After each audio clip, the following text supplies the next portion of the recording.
Hello everyone, sorry for the inconvenience. कुछ technical issues की वजह से वीडियो हमारा आधा में रुक गया था। कोई बात नहीं, उसी को हम लोग कंटिन्यू करेंगे। आपको पार्ट 1 और पार्ट 2 के फॉर्म में ये वीडियोस मिल जाएगा। हम लोग रिविजन कर रहे थे स्टैंडर्ड 9 के चैप्टर नंबर 5, जो कि बायो का हमारा पहला चैप्टर है। In this chapter we are discussing all the important points regarding each and every topic. Till now we have seen different structures, structural organisation, discovery, introduction, shapes and sizes उसके functions पर depend करते हैं। ये सारे functions को हम लोगों ने देख लिया है। नाउ विल बी सीइंग, हम लोग स्टार्ट कर देते हैं सेल ऑर्गेनेलीज को देखना। सबसे पहले organelles we are dealing with plastids. Last video में भी आपको थोड़ा सा मिला है, बट इसको मैं वापस से पूरा बुलेटिन फॉर्म में लिख दी हूँ। और let me explain this and I think short में ही इसको ब्रीफ ज़्यादा नहीं करेंगे। सबसे पहले अगर बात करें प्लास्टिड्स की, तो ये पाया जाता है हमारा सिर्फ और सिर्फ प्लांट सेल्स में। ये हमारे सारे टाइप के प्लांट्स में एज वेल एज एल्गी में प्रेजेंट होता है, पाया जाता है। अभी होते क्या है, तो these are large pigment containing body, ऐसे बॉडी जो कि पिगमेंट कंटेन करते हैं। Pigment here is referring as a coloured. उसके बाद प्लास्टिड्स हमारे 3 टाइप्स के होते हैं, leucoplast, chloroplast and chromoplast. Leucoplast की अगर बात करें तो ये कलरलेस प्लास्टिड्स होते हैं, जो कि हमारे स्टोरेज ऑर्गन्स में पाए जाते हैं। फॉर एग्जांपल हमारे रूट्स में और स्टेम्स में। क्लोरोप्लास्ट ये हमारा ग्रीन कलर्ड प्लास्टिड्स होते हैं, और क्रोमोप्लास्ट ये हमारे कलर्ड प्लास्टिड होते हैं। क्लोरोप्लास्ट को थोड़ा सा डिटेल में हम लोग आगे पढ़ेंगे, इसके स्ट्रक्चर को और इसके फंक्शन को। तो कुछ इस तरीके का हमारा क्लोरोप्लास्ट दिखता है। ये डबल मेम्ब्रेन बाउंडेड ऑर्गेनेली है। ये हमारा कंटेन करता है स्ट्रोमा और स्टैक्ड लैमेली, जिसको कि हम लोग किस नाम से रेफर करते हैं, ग्राना के नाम से। ग्रानम इसका सिंगुलर फॉर्म है और प्लूरल हमारा ग्राना हो गया। अब ये ग्रानम जो होता है, आपको यहाँ स्ट्रक्चर में दिख रहा होगा, ये आउटर मेम्ब्रेन हो गया, ये हमारा इनर मेम्ब्रेन हो गया, ये हमारा स्टैक्ड लैमेली जो है, जिसको कि हम लोग ग्रानम सिंगुलर और ग्राना प्लूरल में रेफर करेंगे। इस ग्रानम पे हमारा ये साइट ऑफ फोटोसिंथेसिस होता है। मतलब फोटोसिंथेसिस की प्रक्रिया कहाँ होती है एग्जैक्टली अगर पूछा जाए तो इन ग्राना। Next is thylakoid. थाइलाक्वाइड क्या है, तो यहाँ पे हमारा क्लोरोफिल प्रेजेंट होता है। जब ये स्टैक्ड फॉर्म में है तो इसको हम लोग ग्रानम कहेंगे। जब ये सिंगल एग्जिस्ट कर रहा है इंडिविजुअली तो इसको हम लोग थाइलाक्वाइड बोलेंगे।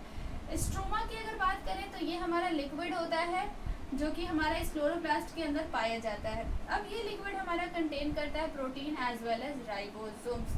ये कुछ इंपॉर्टेंट बातें थी प्लास्टिड्स के बारे में। अगर बात करेंगे फंक्शंस की, 3 तरह का प्लास्टिड्स है, तीनों के अलग अलग फंक्शंस हैं। वही सारे कलेक्टिवली फंक्शंस में हमारे आ जाएंगे। I am not going to write all these things, मैं बस आपको बता देती हूँ। ल्यूकोप्लास्ट का फंक्शन जो है हमारा स्टोरेज ऑर्गन। सिमिलरली ये हमारा फंक्शंस में आ जाएगा कि ये प्लास्टिड्स हमारे स्टोरेज में हेल्प करता है। ये स्टोरेज हमारे डिफरेंट फूड्स का हो सकता है, स्टार्च का हो सकता है। आगे बढ़ेंगे। इट विल स्टोर हमारा फूड हो गया, फैट हो गया, प्रोटीन हो गया, अलग अलग डिफरेंट सब्सटेंसेस का स्टोरेज में ये हेल्प करेगा। क्लोरोप्लास्ट की फंक्शंस हमारा, इसको ग्रीन पिगमेंट प्रेजेंट है इसमें, जिससे कि हेल्प करेगा फोटोसिंथेसिस में।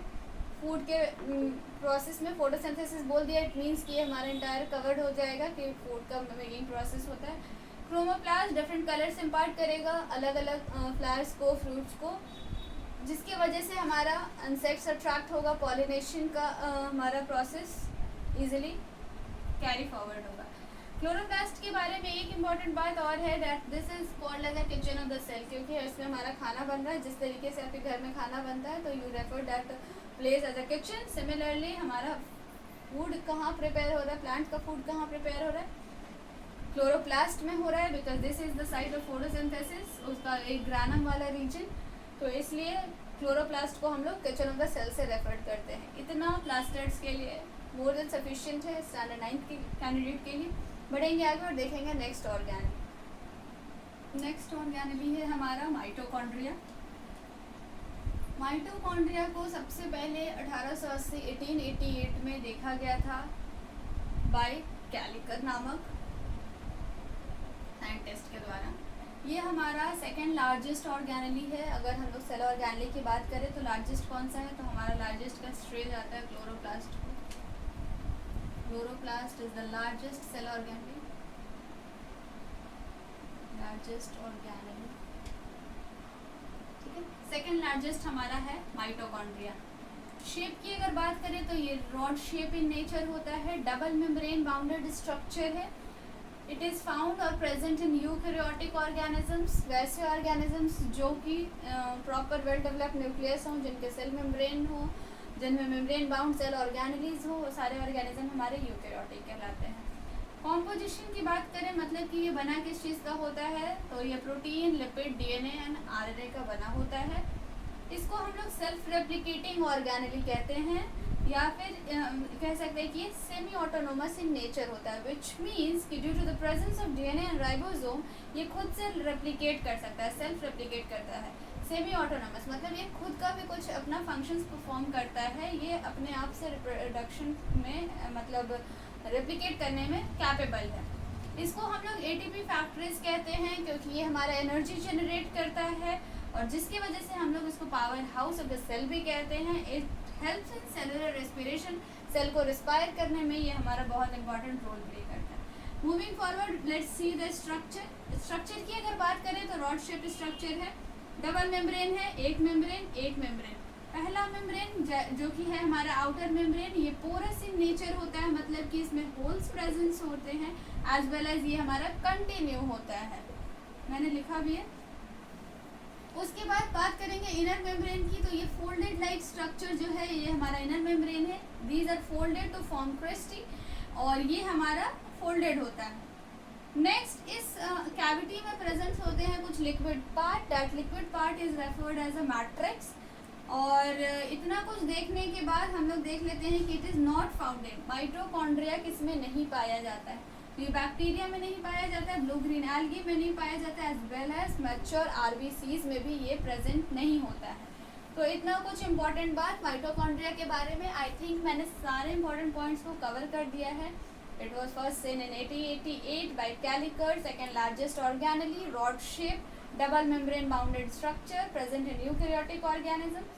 कॉम्पोजिशन की बात करेंगे तो protein, lipid, RNA and DNA, self replicating organelle है, सेमी ऑटोनॉमस है, एटीपी फैक्टरीज है, power house of the cell कहते हैं, सेलुलर रेस्पिरेशन में हेल्प करता है, स्ट्रक्चर कुछ इस तरीके का होता है।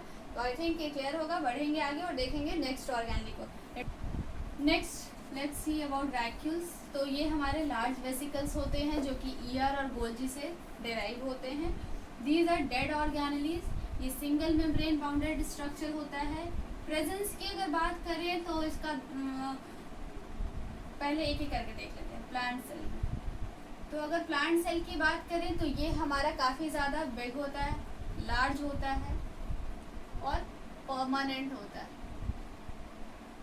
लेकिन अगर हम लोग बात करें एनिमल सेल की, तो या तो ये प्रेजेंट नहीं होगा, एब्सेंट होगा।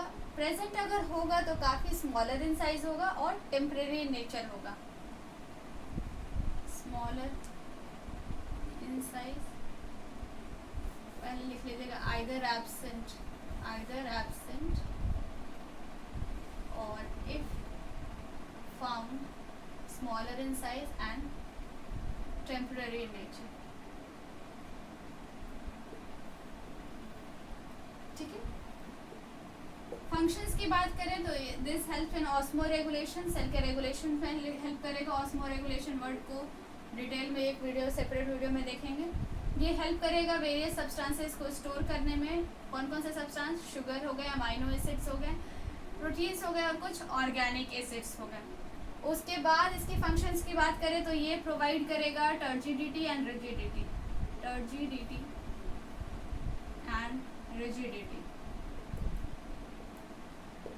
सेल को ये टर्जिड और रिजिड बनाएगा, उसमें ये हेल्प करेगा। वैक्यूल्स के बारे में इतनी इंपॉर्टेंट बात याद रखने वाली बात हमारी ये है कि प्लांट सेल में ये लार्ज और परमानेंट इन नेचर होगा। लेकिन अगर बात करेंगे एनिमल सेल्स की तो इसमें ये या तो एब्सेंट होगा या तो अगर प्रेजेंट होगा भी तो ये हमारा स्मॉलर इन साइज होगा एंड अ टेम्परेरी नेचर, मतलब कुछ टाइम के बाद इसकी एग्जिस्टेंस नहीं शो होगी। सिंगल मेम्ब्रेन बाउंड स्ट्रक्चर्स होता है जो कि फ्लूइड फिल्ड हमारा है। डेड ऑर्गेनली है, स्टोरेज में हेल्प करेगा, टर्जिडिटी एंड रिजिडिटी प्रोवाइड करेगा। That's it about vacuoles. Let's move forward and see some other organelles. Let's see next organelle that is endoplasmic reticulum, जो कि आपको ER से डिनोट करेंगे। ये हमारा मेम्ब्रेनस नेटवर्क होता है which includes fluid in its cavity. इसके इंटरनल कैविटीज में फ्लूइड प्रेजेंट होंगे। These network are irregular in nature. Further आगे बढ़ेंगे तो देखेंगे ER हमारा दो तरह का होता है, SER और RER। Smooth endoplasmic reticulum, rough endoplasmic reticulum. Rough endoplasmic reticulum हमारा रफ क्यों है और स्मूथ एंडोप्लाज्मिक हमारा स्मूथ क्यों है, तो उस चीज़ को देखेंगे। तो रफ पे हमारे प्रेजेंस होते हैं कुछ इस तरीके के dotted structure, these are called as ribosomes. कहने का मतलब है कि रफ में हमारे अटैच्ड होते हैं राइबोसोम्स, ठीक है। और SER हमारा क्लीन शीट होता है, कुछ भी उसमें अटैचमेंट नहीं है। RER हमारा हेल्प करेगा या साइट होता है ये प्रोटीन सिंथेसिस का, प्रोटीन सिंथेसिस में हेल्प करेगा। और SER हमारा फैट और लिपिड सिंथेसिस में हेल्प करेगा। फंक्शंस की अगर बात करें तो हमारा ये एंडोप्लाज्मिक रेटिकुलम इन टोटल हमारा स्केलेटन फ्रेमवर्क, मतलब सेल के स्केलेटन फ्रेमवर्क में हेल्प करेगा। मेम्ब्रेन, सेल के मेम्ब्रेन बनाने में हेल्प करेगा। SER की फंक्शंस की बात करें तो मैंने पहले ही देखा, फैट और लिपिड्स के सिंथेसिस में हेल्प करेगा, एज वेल एज ये डिटॉक्सिफिकेशन में हेल्प करेगा। डिटॉक्सिफिकेशन क्या होता है, तो कोई भी हार्मफुल सब्सटेंसेस को हार्मलेस बनाना डिटॉक्सिफिकेशन कहलाता है।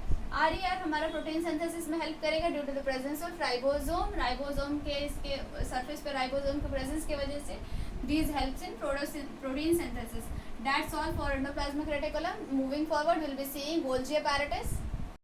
Our next organelle will be Golgi apparatus.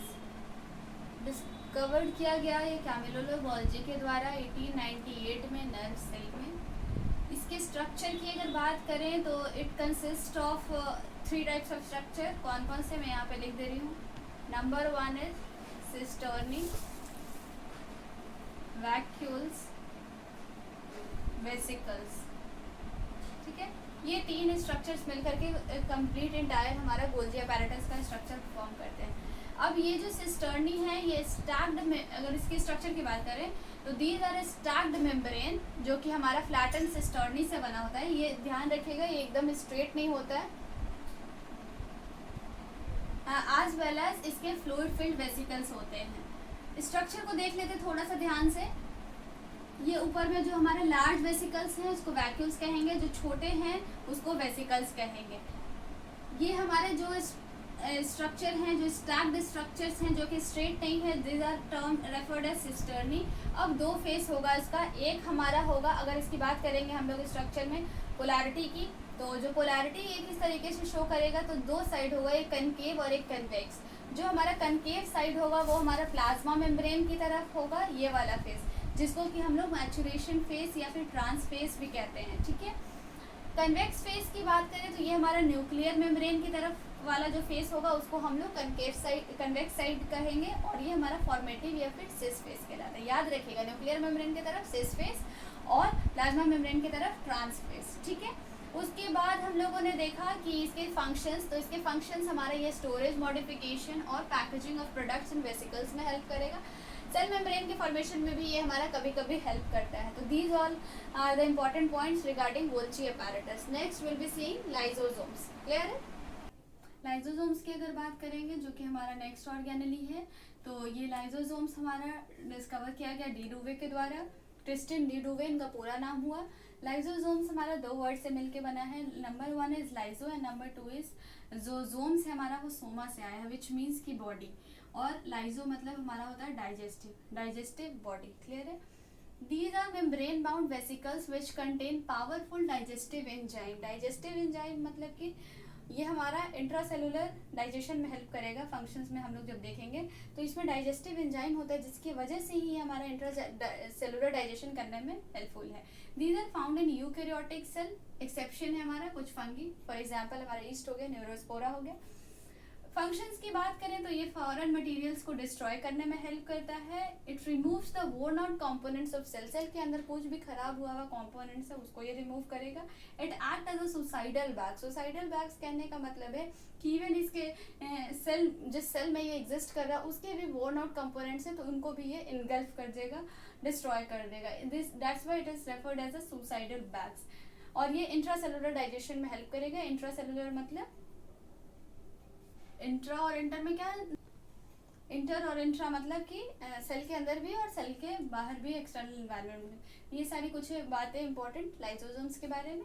अब इसके साथ ही हमारा आई थिंक जितने भी सेल ऑर्गेनेल्स है वो खत्म हो चुका है। बच गया है हमारा ऑस्मोसिस, डिफ्यूजन, प्लांट सेल और एनिमल सेल्स के बीच में डिफरेंसेस। तो ये सारी चीज़ें आपको डिटेल में बताने की ज़रूरत नहीं है, ये सारा आपको वीडियोस में मिल गया है। सेल का एंटायर रिविजन मैंने करा दिया है और आई थिंक इतना सफिशिएंट होगा क्योंकि काफ़ी टाइम्स मैंने वीडियोस में भी रिपीट किया, फिर रिविजन क्लासेस में, तो इसके बाद आई डोंट थिंक सो कि किसी तरह का कोई भी डाउट रह गया होगा। प्लांट सेल, एनिमल सेल के बीच में डिफरेंसेस, ऑस्मोसिस, डिफ्यूजन और सेल डिवीजन, ये 3 टॉपिक है जो कि इस चैप्टर से बाकी रह गया। इफ़ यू नीड उसका भी अगर रिविजन आपको चाहिए तो एक नेक्स्ट वीडियो में मैं उसको डाल सकती हूँ, अदरवाइज उसके ऑलरेडी वीडियोस मतलब अपलोडेड हैं चैनल पे। ये हमारा कंप्लीट रिविजन सेल का हो गया है जितना नीडेड था। 2 पार्ट में मिलेगा आपको। पार्ट 1 ऑलरेडी चैनल पे अपलोडेड है और ये भी आपको कल आई थिंक मिल जाएगा। तो मिलते हैं नेक्स्ट वीडियो में, तब तक के लिए हैव अ ग्रेट डे है, पढ़ते रहिए। Thank you.